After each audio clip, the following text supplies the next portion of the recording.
Good morning, Ian Crouch with your 8:30 Hunter News update. Police are asking motorists in Newcastle's western suburbs to keep a lookout for a stolen car.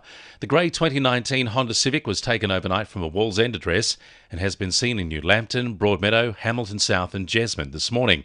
It has the New South Wales registration EEB 62E. Police say if you spot the car, don't approach the vehicle or the occupants and to call Waratah Police or Crime Stoppers immediately. Maitland MP Jenny Aitchison is launching a petition calling on the New South Wales Government to address significant infrastructure issues at Gillieston Public School. She says the community has been campaigning for many years to have the school upgraded from a 19th century schoolhouse to a modern centre of learning excellence. Despite enrolments increasing by 76% since 2015, Jenny Aitchison says only a paltry amount of $58,000 has been spent on capital works. She hopes to get 10,000 signatures so the issue can be debated in Parliament. Meanwhile, a delegation of Gillieston parents will give evidence at a parliamentary hearing on Monday into the planning and delivery of school infrastructure. A man who led police on a wild pursuit through Newcastle in February while high on the drug ice has been jailed for 16 months. On February 9, Matthew Holford began following his ex-partner and children in a car from Mount Hutton to Waratah Police Station, where the family sought refuge.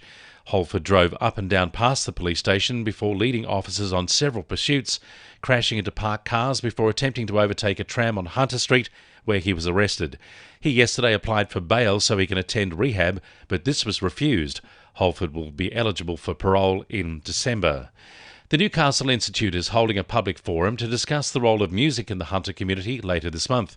The forum includes a panel of local musicians to discuss important issues about the music scene in Newcastle, such as venues, opening hours and noise levels. Newcastle Institute member Ross Kerridge says he'd love to see local music lovers come along. It's open to the general public. We asked for a donation of $10, but if you can't afford that, that's all right. And you can go to our website, newcastleinstitute.org.au, for more details. It's happening Wednesday the 11th of May at Hunter United Sports Club at 6 p.m.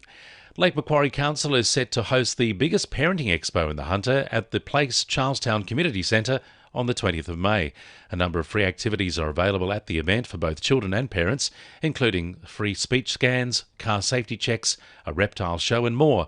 Community planner for children and families Jessica Salvador says she'd like to see families come along. We've got speech screening assessments, we've got motor skill assessments, and also some great fun interactive music workshops for the kids and a reptile show as well. So it's really aimed at anyone who has children aged 0 to 5, and of course the children are welcome to come along too. The Newcastle Permanent and the Greater have confirmed they'll pass on the Reserve Bank's interest rate rise to customers. Greater CEO Scott Morgan says while the decision was not easy, customers are well placed to manage the change. The 2.5% mortgage rate increase will take effect from the 18th of May.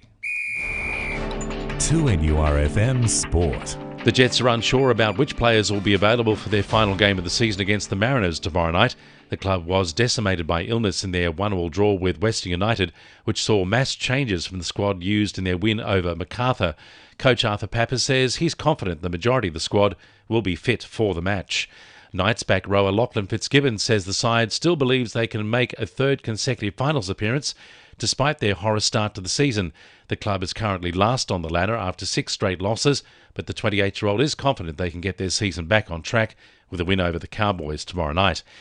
Newcastle para-triathlete Lauren Parker is set to compete in her first Ironwoman event in 5 years at the World Championship in Utah tomorrow. The 33-year-old recently won silver in last year's Paralympic Games in Tokyo.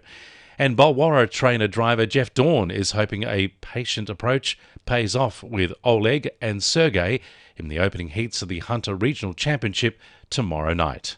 And the winning numbers in Powerball are 2, 12, 16, 17, 26, 30 and 35, and the Powerball is 19. And now you're up to date with the latest 2NURFM Hunter News.